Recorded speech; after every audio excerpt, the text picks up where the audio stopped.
If you were born before 2015, you probably learned to read the old way, and some might say the outdated way. And since 2019, more than 40 states have passed laws to reform the way reading is taught in schools. So what is this outdated way of learning to read? Now, currently there are two main camps or schools of thought.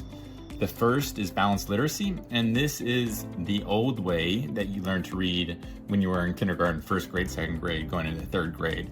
But it's not really old because many schools still use this approach. Now, balanced literacy puts a greater emphasis on surrounding kids with books that interest them so they can spend classroom time quietly reading.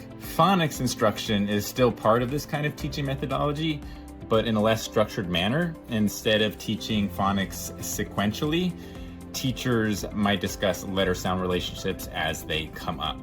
Now, the problem with this approach is that while it does foster and encourage a love of reading, it lacks a systematic approach to phonics, which is super important for young readers.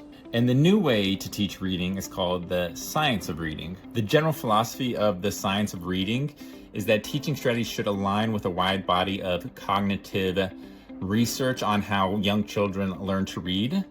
The strategies align with decades of research that show that in addition to broadening their vocabulary, children need to understand phonics, or the relationship between letters and the sounds of spoken languages. Now, the problem with this approach is that it's a bit more rigid and focuses less on interest-based reading, which helps develop a love for reading. So which one is better? Now, I'm not a reading expert, but I have taught English, and I do think we should lean towards the science of reading approach because phonics are the building blocks of words, sentences, and reading as a whole.